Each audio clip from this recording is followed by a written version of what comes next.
This conference will now be recorded. This spanned conference will lockdown, now be recorded. which spanned lockdown as well as being quite a big job for us ourselves. I hope to provide a bit of an insight into how we delivered this in a bit of a different environment to work. So, main thing being with volunteers, and the second thing, no night.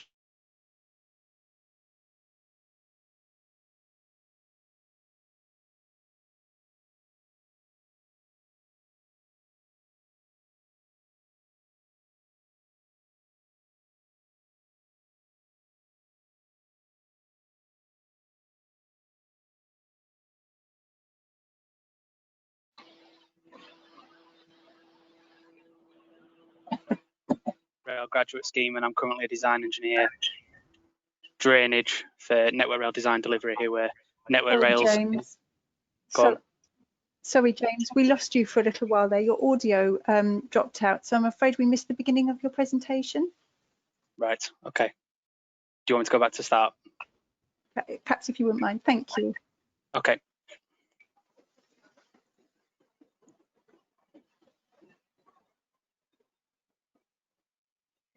Thank you everyone for dialing in. I don't know which point you lost me, but thanks for dialing in. So I'm James Barlow, and I'm the Chief Civil Engineer for the Keighley and Worth Valley Railway. And this presentation is about our recent renewal of Bridge 11 at Ingro, and I hope to provide a bit of an insight into how we did this with volunteers in a bit of a different environment to a lot of us that we would be used to on the main network. And just something to stress at the start, while I was sort of in charge of the job, there was a lot of people who were responsible for a lot of parts, and we had well over 100 volunteers on site during the job, so it was a team effort and certainly not just me. A little bit about me. Went to University of Leeds to get my degree, and from there I went to Network Rail into the graduate scheme, and I'm currently design engineer drainage for Network Rail Design Delivery, who are Network Rail's in-house design organisation. I joined the Worth Valley as a volunteer in 2010 while I was studying at university, initially to gain some experience in rail engineering, but actually it turned into quite a bit more than that in the end. I was the Civil Maintenance Department Secretary from 2014 to 2017, and in November 2019 I was appointed by the Railway as their Chief Civil Engineer, which was quite a proud moment. And that was following the retirement of my predecessor, who was in the role for quite a long time before me, about 30-40 years, so minimum.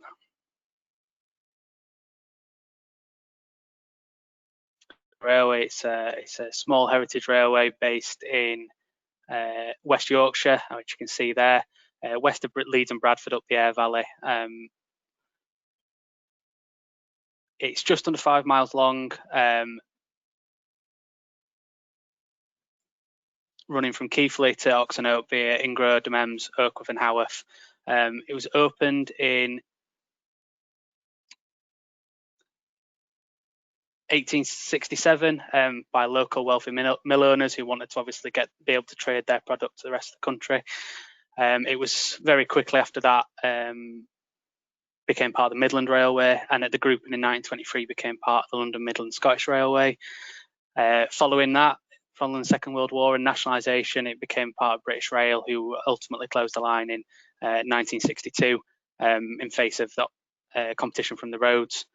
And then in 1968, it was reopened by the Keighley and Worth Valley Railway Preservation Society, and it's been operated as a volunteer-run heritage railway ever since. So a little bit about the Civil Maintenance Department. So we sit within the railway, and we're responsible for maintaining pretty much the whole railway. It's a 100% volunteer department, volunteers from a big variety of backgrounds, so from current Network Rail engineers and practicing industry engineers to students to retired bus drivers and everything in between. We're fondly referred to as the Transatlantic Bridge Construction Company after some of our early bridge renewals long before my time. And as I've said, we're responsible for maintenance of all the assets from civil, track, S&T, all the earthworks, viaducts, tunnels, and all the associated signalling, drainage, and everything like that. The terrain and the climate of the area does pack in quite a punch in those 5 miles, with some very steep, large earthworks and lots of bridges, particularly crossing the River Worth. We maintain the railway generally by a mixture of weekend and midweek working parties that are held regularly, and then we have 2 processions basically before and after the summer running season in the spring and the autumn, where we undertake any major works that are required.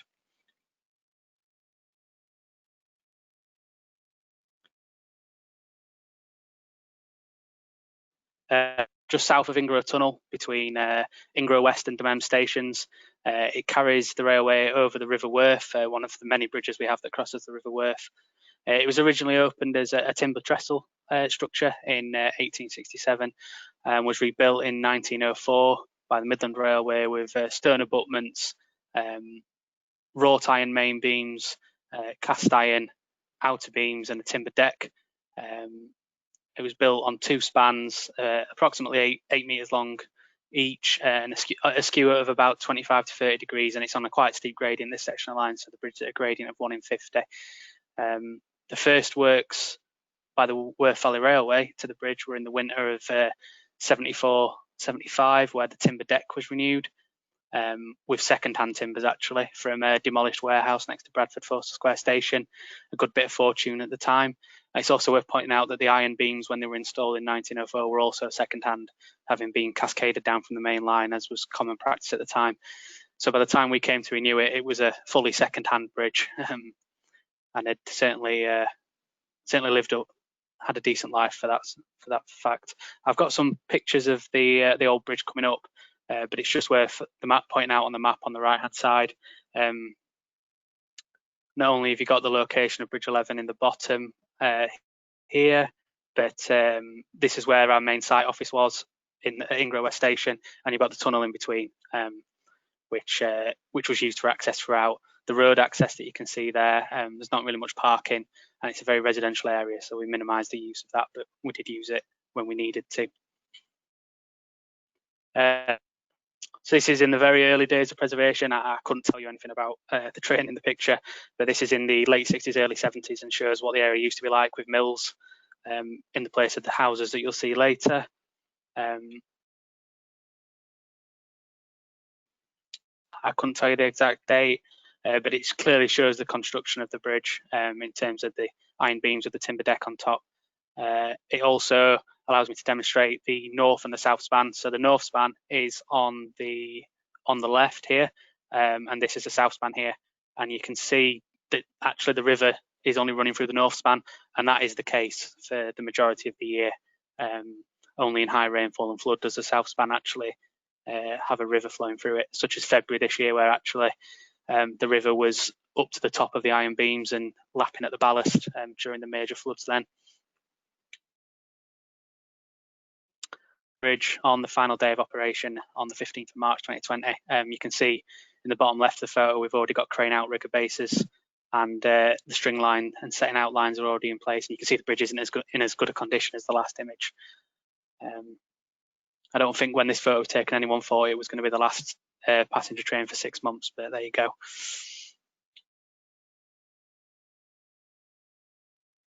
It was identified in around 2010 for renewal within 10 years, and design development began properly in 2015, originally for a timber deck renewal only, but this evolved due to the available finance and actually the predicted costs. We ended up going for a full concrete deck to renew the beams as well as the timber deck. The design was undertaken by Cass Hayward. Each span would consist of 4 precast concrete beams, 2 outer L beams, and then 2 flat internal T beams with stitch joints between the 2 with concrete poured on site, and new bearings on the existing stonework, which was in good condition. At the bottom there you can see I've just pulled out some of the simple section and plan from the design, just to give you an idea of what the deck will look like, and also the skew and span that you can see on the right hand side on the plan.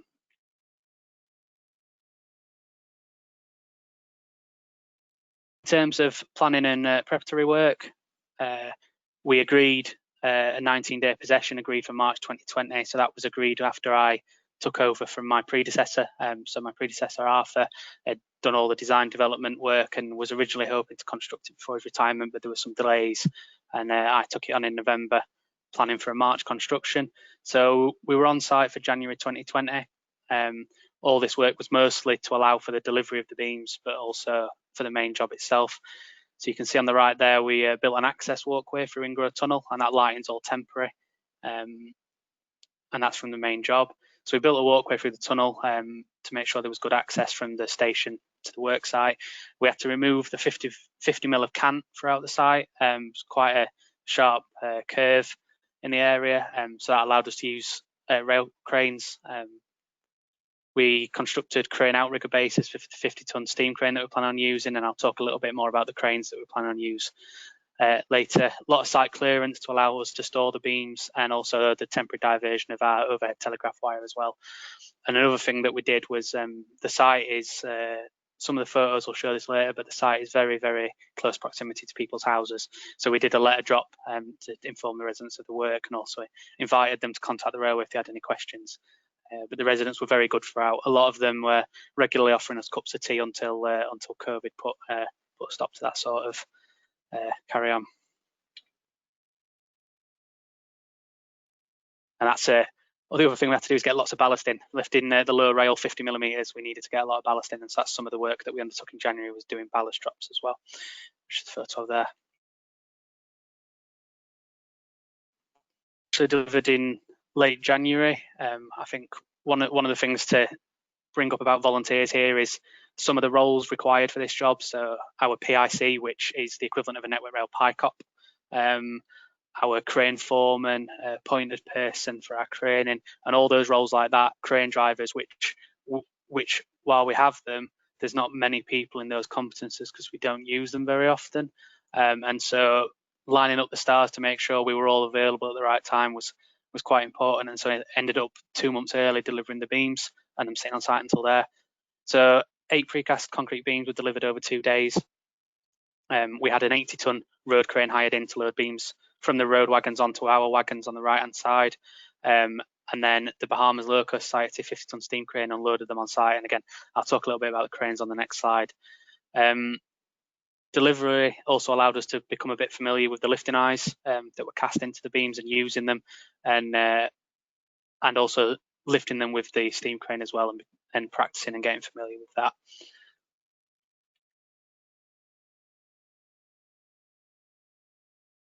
So after we'd got the beams to site, mostly moved to planning in the office, or the kitchen in my case. So we had to get the construction phase plan, method statements, risk assessments, and lifting plans written. The lifting plan was quite interesting. I must thank John Reddyoff, who's at one of our railways, the railway's chief mechanical engineer, who was the appointed person throughout due to his experience with craning during his career. As we were using 6 different cranes throughout the job, so 4 of the Worth Valley's rail cranes, and then 2 hired in road cranes, one of which you saw for the beam delivery. We also arranged for a scaffold bridge to provide access across the river throughout the works, as the deck was going to be out for over a week, and to walk around is about 2 hours. So we needed to get some access arranged. We also arranged for overnight security. And in that time as well, we suffered major flooding at Haworth, which you can see on the right-hand side, which us being a relatively small team in terms of engineers, took up a lot of effort for a couple of weeks in terms of sorting the clear out for that. So that flooding is at Haworth, not at Ingrove. Just give an indication of challenges. In terms of our cranes, we've as different volunteers are competent on different cranes, it was quite essential that we planned when we used which crane. And so as I'm going to refer to them throughout the presentation, I just thought I'd do a slide on which crane was which. So here, when this is the Bahamas Low Coast Society 50-ton steam crane. So the Bahamas Low Coast Society are a sister organisation based at Ingrove, so they're not formally part of the Worth Valley Railway, but they're a railway heritage organisation, and we have a close working relationship with them, and it was really good to be involved on this job with them. And this was, I think, built in 1931 by Cravens, and now lives at Ingrove. Our 15-ton diesel electric crane, I believe is the right phrase for it. It's a stalwart of the P-Way department, has been involved in lots of our major jobs and in use on general P-Way work. The the plan was for it to be used for installation of the scaffold bridge and also demolition of the north span and installing some of the bearing plates. Whereas the steam crane mentioned earlier, that was planned for demolition and for lifting in one of the spans of concrete beams. The other two cranes we used were the crane, which is our 10-ton steam crane, which is another one of our general P-way cranes, and that was used in the restoring the track at the end of the job, and also for the removal of the scaffold bridge. And then one of our useful wagons is our Atlas wagon, which is a adapted low bed wagon. It's a low-mac wagon with an Atlas knuckle boom arm on one end, and it's one of our most useful bits of equipment. Very handy for lifting packs of sleepers and pallets, as you can see in the photo there. Very versatile. Interestingly, it was part of the Tay Bridge maintenance train for its working life, which I found interesting. We decided on 12th of March then, so having done all the planning and the preparation, we were ready to go on the 12th of March with the scaffold bridge installed. You can see the diesel crane there installing it. Once we got the scaffold bridge installed, we spent the weekend while we were still running public trains setting up the site office, the access points, the walking routes, and getting all the site signage in place, getting all the paperwork printed and everything, and the notice boards up in Ingrove Station. Materials, plants and tools all transported to Ingrove, as that's not somewhere where the department usually keeps any of its equipment. So we had to transport everything there, and we turned the station from being a heritage station, it was turned into a site office. So the station was fully turned around effectively into a completely different use. The engineering trains were assembled, which was quite important as we were going to split the line in half for 3 weeks. We had to make sure the wagons and locos were all at the right side of the hole before we started taking the track out. So all that was planned and undertaken in that weekend as well, in and amongst the passenger trains. And that led us to being ready on 7 a.m. on the 16th of March to take the possession with the removal of the one train working staff.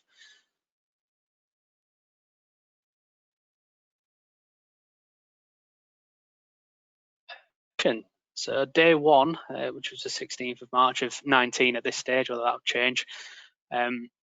It took until 3 o'clock to get the steam crane in position there, and there's a picture there showing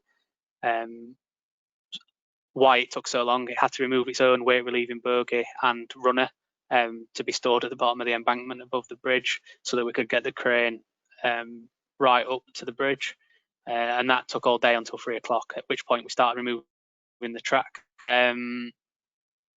So once the crane was secured, we got the rails out, took them away, and then we got an excavator in to remove the ballast and the sleepers. And then once we progressively dismantled the bridge from north to south, so that's from the back of the photo to, not from the back of the photo, from where the photographer stood forwards.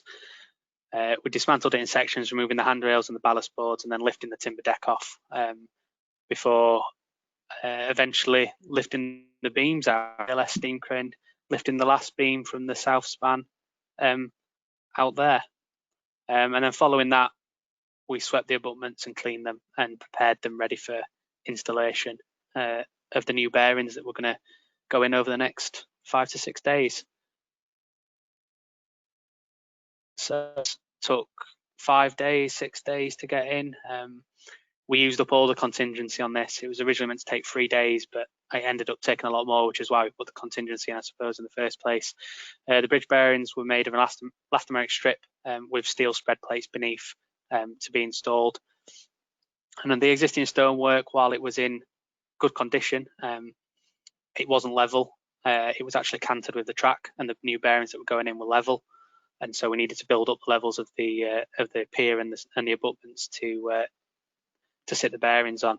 And so that involved us putting concrete in the formwork that you can clicked a bit early there, but that involved us putting formwork in the concrete in the formwork that you can see there to bring up the level.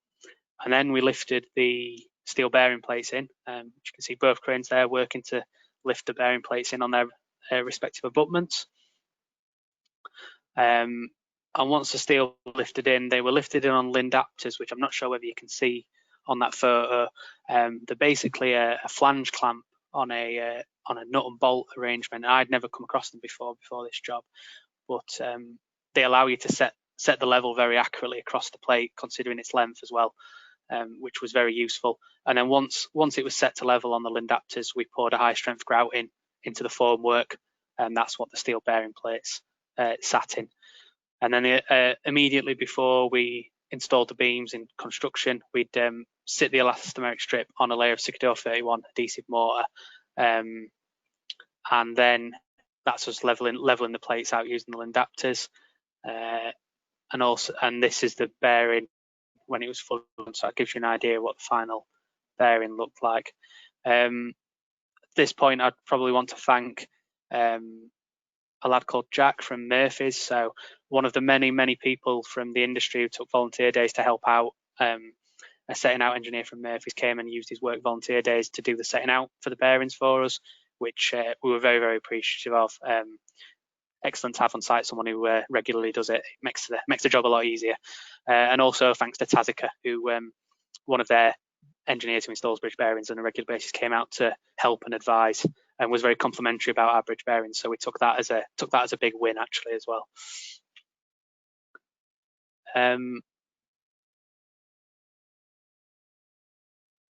So this was the only lift of the main job. So other than the lift from the road wagons to the rail wagons when the beams were delivered, this was the only job lift not undertaken by us. So Emsley Crane Hire brought in a 100-ton road crane. You can see there we've used the road access and removed the track up to the bridge, and it just basically went in on the existing ballast bed to set itself up. All the beams were landed by 3 o'clock, so we started at about half and gradually got all the beams landed by 3 o'clock. It was a very successful day actually. We laid the beams on the centre line initially, so the centre line was set out, and then we laid the centre beam and then an L beam on the side, and then did the same on the other side progressively. So that's the first L beam going in. That's second flat beam going in. You can see there, approaching the end.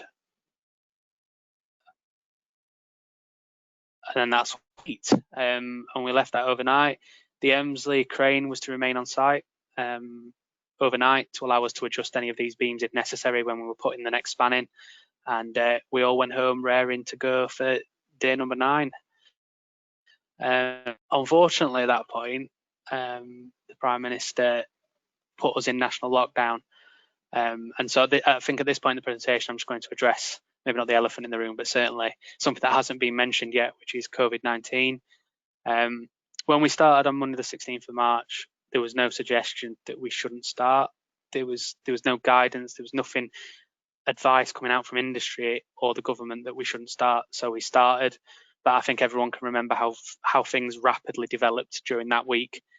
And we were constantly updating advice to volunteers, and it started on Wednesday morning. We started advising vulnerable people to stay away, those that should be shielding, for example.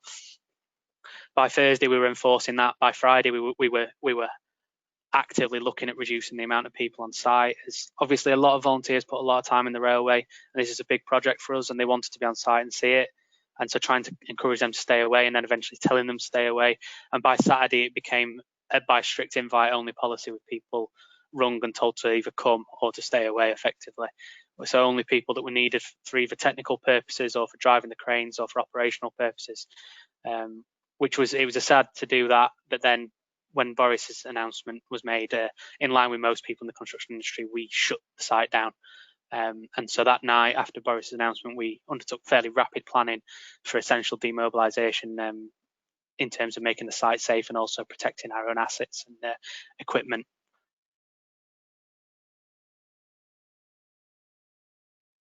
Picture on the right is how the site was left.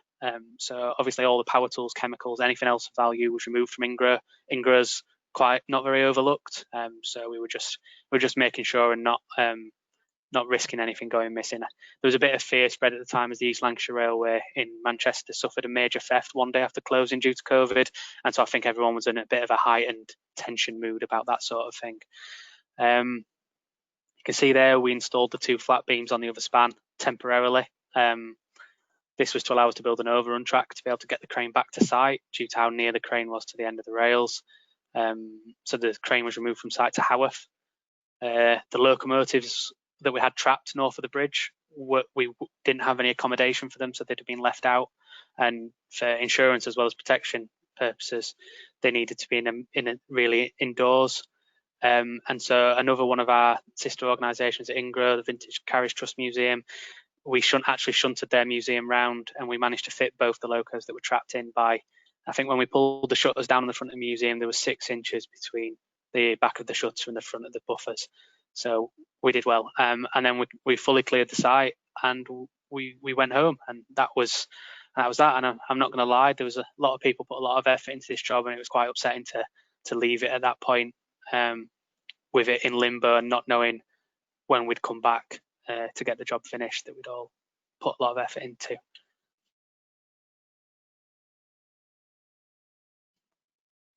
In early June, we managed to come back, which was really nice after 2 months of being cooped up. It was nice to get back. And this was after the railway had done a lot of work on its COVID risk assessments in terms of how we would work as well. So one of the first things we had to do was reopen the railway to engineering trains, as when we went home on the 24th, when COVID lockdown happened, the engineers for the railway obviously were no longer inspecting the infrastructure, and so we shut the railway. There was no need for us to inspect the infrastructure, as there was no prospect of any trains running. So we reopened the railway to engineering trains to allow us to start doing bits of work. And so what we did, with no prospect of being able to restart the full job, as a lot of the contractors we'd engaged were still shut down with staff furloughed and other COVID-related reasons, we took the opportunity to do some work north of the bridge that had reduced congestion later in the job. So you can see there, we put in the deck end drainage behind the ballast wall, which is under that you can see there. So the remaining sleepers and ballast north of the bridge removed. The road crane disturbed them a little more than we were expecting. But good news during that lockdown is the National Lottery Heritage Fund awarded us a £50,000 grant, which allowed us to get the job finished while having no revenue, and also dealt with some of the increases in cost faced from the shutdown. So the amount of plant, in terms of the length of time we had to hire plant for, massively increased, in terms of extending the job, but also even the odd weekend here and there where we needed the plant to get in and do stuff, it just increased the cost. The scaffold bridge had to be hired throughout the whole period as well. It was originally meant to be a 3-week hire. I think in the end it ended up being like a 3-4 month hire, and other things like that, which we're really appreciative of the National Lottery Heritage Fund for giving us that grant. And the other thing that changed was Keighley Station became home to the entire Northern Rail Class 144 fleet, which meant that we lost our ability to shunt our engineering trades. We could still shunt them, but we had no run round loop anymore to get wagons in different positions as required. So it changed how we planned the operational side of providing engineering trains. And it also meant we had to be good at planning in order to retrieve some of the wagons that got trapped in Keighley. So we had our wagons that had all our track components for the track renewal over the bridge, were all trapped by the pacers, and so fortunately every couple of weeks Northern came and collected the pacers and took them for a run on the main line, and we went down and collected them during that time.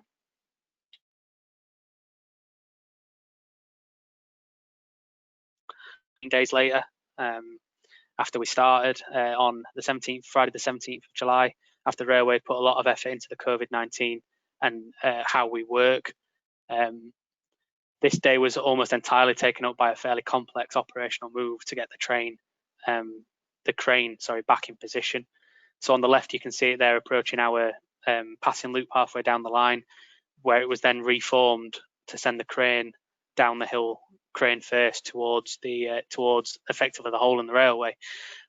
So while a complex operational move, there was a lot of planning involved in that, particularly by the appointed person and John, to risk assess and provide suitable mitigations for this move. And it all went off. It was all done very safely, with the train coming down the gradient at less than walking pace, and various mitigations in place. And while that train was moving at less than walking pace for a long time, we re-established the site office and all the site access at Ingro as well.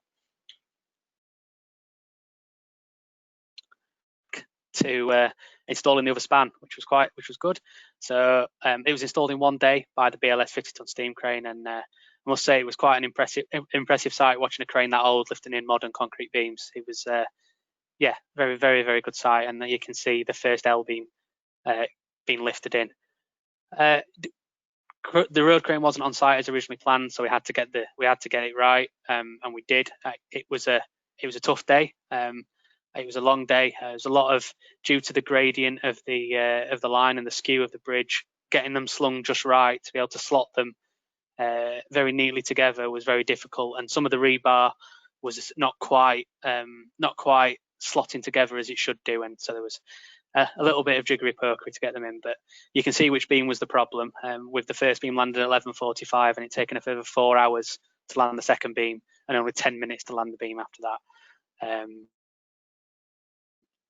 The first beam's gone in, the other flat beam there is just laid there temporarily from before, and then we progressively moved ourselves across.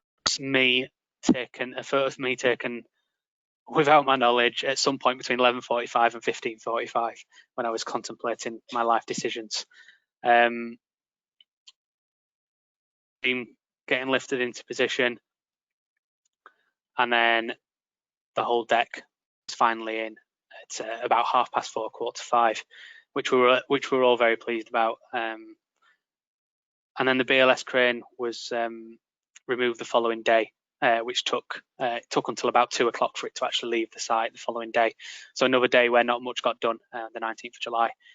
But once it was removed, we removed the rails that were originally beneath the crane and some sleepers to allow us to get access to the deck end at that side for waterproofing, which we focused on for the whole of the next week. First job, install the rebar, which you can see in the photo on the right. Where that was installing the reinforcement for the stitch joint for the concrete to be poured, and then local contractor RM Wooler were engaged for the concrete pouring arrange and all of that. With the picture on the left there, you can see the ballast wall there, waterproofing extended across the deck, across the ballast wall and down behind, which we installed prior for the waterproofing then coming weld to. And while we were there, we also installed an S&T UTX. They were after one in that area, and we used the time wisely to get one in while we'd excavated anyway. Arriving on site, which actually, once we'd removed all the sleepers, we effectively just used the track bed as a road access to the site to get heavy materials in, and we didn't bother reinstating the track until all that civils work was done. So Wooler's installed. Wooler's, you can see there, that's the finished deck on the Wednesday. We also concreted in here, you can see between the original wall and the new deck, we filled in with mass concrete, which was to discourage the deck, from shuffling down the steep gradient as well as filling the hole. And by this point, we then found ourselves 2 days ahead of schedule. Mainly because we hadn't used any contingency this time. So having used all the contingency the first time round, we didn't use any this time, and everything was quicker than we expected. I mean, some of it was we weren't sure how long things were going to take under COVID, and so we gave ourselves plenty of time. But actually, everything went really well. And that water seal, who were the contractor installing the loose laid waterproofing, agreed to come in 3 days early and waterproof the bridge, which put us 3 days ahead of programme at this stage, which we were really pleased about. Allowed us to start the track renewal earlier.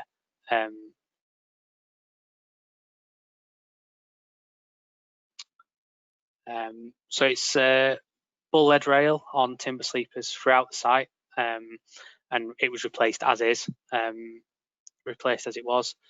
All the rails were retained, so they were lifted out and retained for the job. There was no need to replace them, but we did put new sleepers over the structure, and as you can see there, new ballast.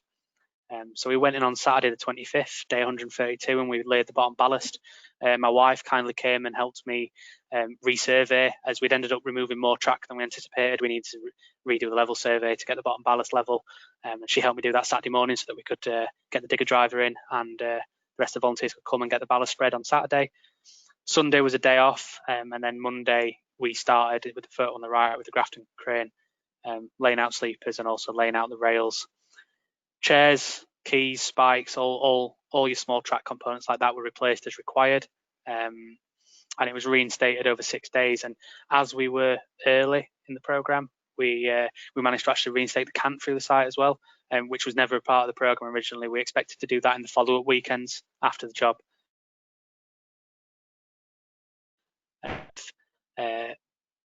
Progress, so basically installed the length of sleepers and then brought the rails in, and then allowed us to bring the crane close to the site, take the stress off the volunteers' backs. And then the photo on the right is the first time the railway was connected up, and so that was on the end of Tuesday the 28th of July, and so that was the first time the railway was fully connected up since March, which was a good moment to get to. And the ballast trains ran the next day, with us packing the cant back in. It was a particularly hard day. That it was 32 degrees, and we had our volunteers in masks doing that work, and it was it was a tough day. Lots of rotating around, cleaning down tools, and lots of drinking water on site as well, with people rotating in and out of shade to keep cool. But successful day, all in all. And also then demobilisation. The scaffold bridge was finally removed on the 31st of July on the Friday. So at the Grafton crane there, removing it. It was installed in one piece and then split into two sections just behind the crane's view there to be taken away on lorries. We had quite a few volunteers turn up in the final week, so we used quite a lot of our spare resources to tidy the site up, which got us ahead, and the site's pretty much finished in terms of tidying up now. Just a bit of stuff left to collect, which is planned for the next couple of weeks. We cleaned Ingrove West Station, which, having not been used as a station for the last 5 months or however long, didn't really resemble a station anymore, so we got it back to being a station again. And then at 1900 on Friday the 1st of July, after 138 days, we finally handed back the possession to our operations department. I think it's the longest possession the Worth Valley's ever had. There might have been a longer one between British Rail closing and us reopening, but certainly since we reopened, I think this is the longest possession. Certainly not something I'm hoping to repeat anytime soon. I'll stick to the 19 days in future. There's a picture of the finished site with the ballast mostly boxed in, just a bit more ballast drop and a bit more boxing in left to do.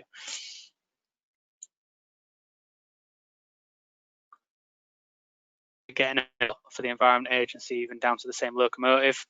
So there you can see a good comparison with the before and after shot from the first and last day of the job. Which definitely looks different now anyway. The first trains included simply because a lot of the Civils Department are actually part owners of this locomotive, so it was very fitting that the last train of the possession was a loco that was part owned by a lot of our engineers and volunteers. So that was nice. And then the first passenger train test our COVID precautions for reopening. Was on Saturday, the 8th of August, which I was lucky enough to be free to get down there for. I just want to run through a few thank yous.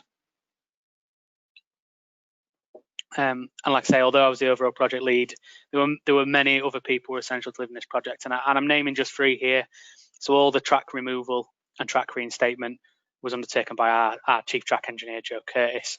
I've already mentioned John as the appointed person for all the craning, and he arranged all the craning, including the contract lifts with Emsleys, and also my predecessor Arthur, who did all the design and planning, and I just took that on and finished the planning and executed it. I'd like to thank the BLS and VCT at Ingrove for their support in delivering this project. The BLS in particular were fantastic. Their volunteers and working with their crane to install the bridge, it really was a pleasure. I'd like to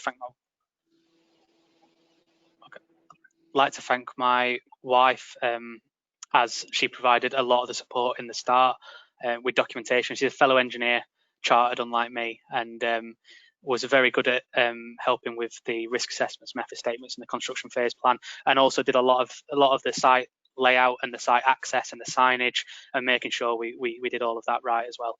And also my colleagues in NRDD, Network Rail Design Delivery, Tazaka and Murphy's, who provided key technical assistance in the build-up, and then did a lot of supervision on site. And it was I'm ever in their debt, is how I'd put it, for helping with this project. As while I'm a civil engineer, my focus is drainage, so there was a lot of bridge knowledge that they brought to the table. Just to sort of bring up a bit about using volunteers.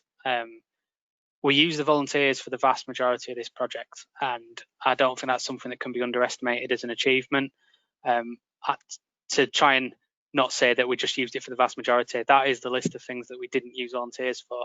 So the design was undertaken by Cass Hayward, the scaffold bridge by Network Scaffolding, the road crane lifts were all done by Emsley Crane Hire, the concreting all undertaken by Aaron Wooler, the waterproofing by Water Seal, and overnight security provided by Controlled Space. Everything else, all the planning, all the preparation, everything else was done by volunteers. And I think that's something to be proud of. And it also helped keep the total cost of the project to around £155,000, which for a bridge renewal over a river, I'm fairly happy with that as a final total. And although I didn't include them on the thank yous, there was over 100 different volunteers used on the job. That's taken from our site induction records, which there was many pages of people who was inducted to the site. But there's just some of the roles. I'm not going to read them out, but there's all the usual things you'd expect with this job. But then there's also things like catering. Some volunteers kindly offered to come and provide lunch for us every day pre-COVID. Obviously post-COVID that changed, but pre-COVID they came and brought sandwiches, soup, homemade sandwiches, soup and cakes every day for us to have at lunch. There was a station caretaker every day from the stations department who looked after the station, made sure everything there was safe so that we weren't leaving anything unattended. Anyone that came to site that didn't come to site for the start of the day, they'd run through the day's activities with them from the notice board. They'd make sure they signed on. They'd let the site foreman know that they were there. They'd also keep the station tidy. Obviously, we were all in overalls, mucky like that, and that role really came into its own once we started after the lockdown, because they helped keep the station clean, disinfecting touch points, keeping the stock of masks up, keeping the stock of hand sanitizer up, keeping the toilets clean and stuff like that. And so them and everyone else, from running trains to crane drivers, it was a big effort. And it's absolutely shameless plug here. For if you found this interesting, if you'd be interested in getting involved at all, from joining regular maintenance gangs to just getting involved in our major projects, we have people that live in Haworth and Keighley, we have people that live in Dorset, we have people that only come one day a year, and we have people that only get involved in big jobs. And you'll see here that I've used an older version of the slides and left myself a note there to insert a picture of Bridge 27. Excellent. But in 3 years, we'll be replacing Bridge 27, which is the bridge that you saw flooded at the start of this presentation. And we'll happily take any help we can get on that, and I certainly will. We're doing the options planning this winter, and we'll be getting the design done over the next 2 years, ready for installation, hopefully in 2023, 2024. Finances dependent, obviously, in these times. I hope you've enjoyed it, and I shall stop there for questions, I think. Thank you so much, James, for the very interesting presentation. It's very impressive to see all the work, machinery, and logistics involved, and also considering all the COVID restrictions. I found it very useful to see all the pictures illustrating the things you were explaining.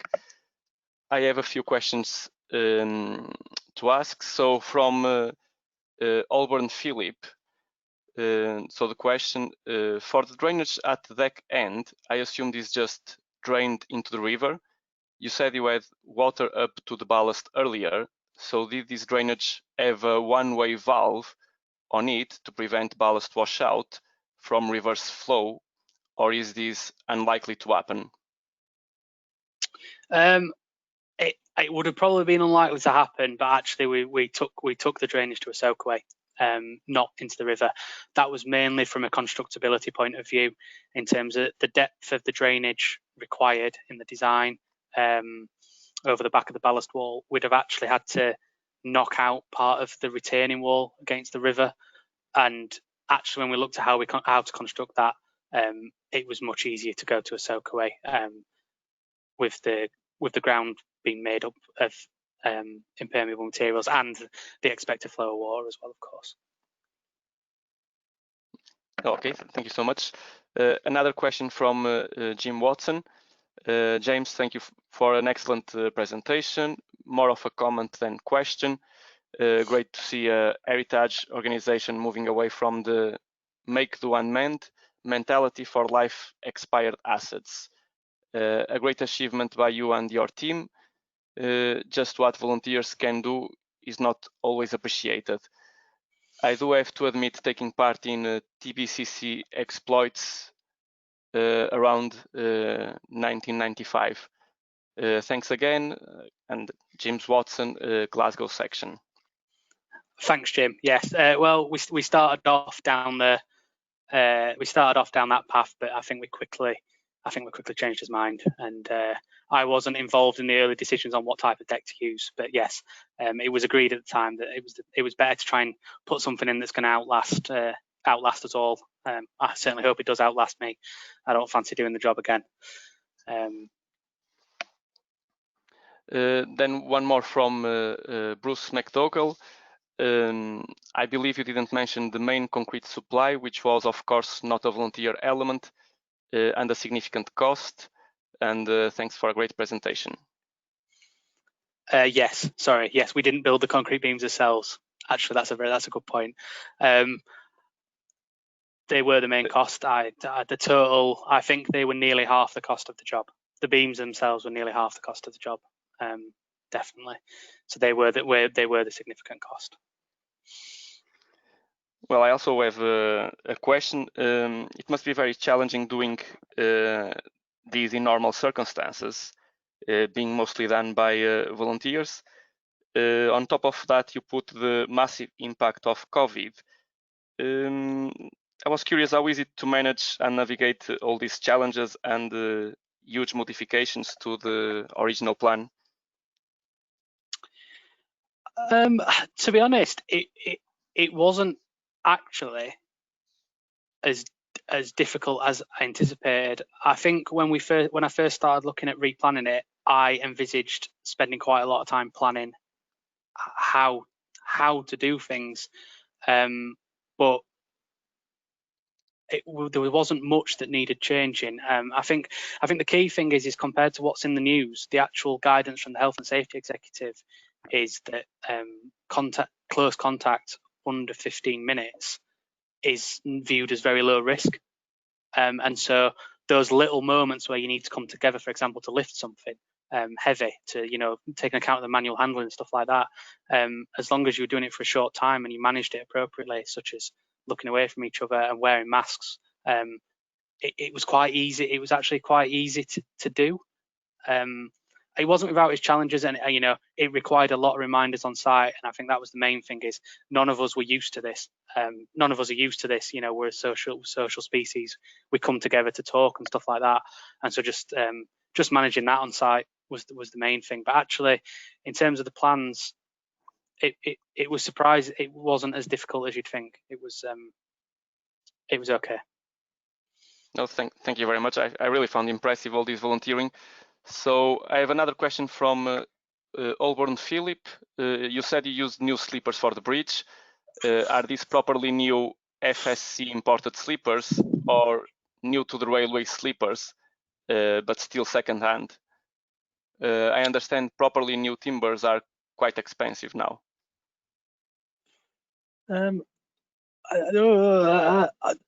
I'm gonna have to say I think they were properly new FSC imported sleepers. From what I understand, I don't know that. I'm sure they weren't second hand. They were new, and we get them from a Network Rail supplier when we need them. Is my understanding. I don't order the sleepers, so I couldn't tell you exactly. Yeah. Okay, so I have thanks. I have another one from Phil Kirkland.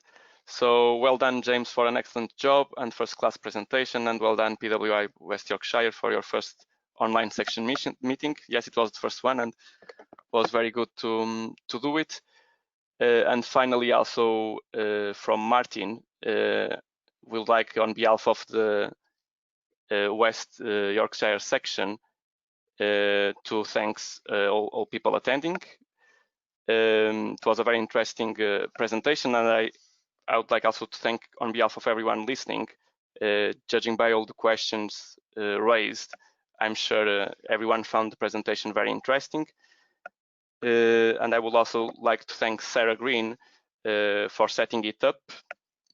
And also, well, hope to see you in the next meeting.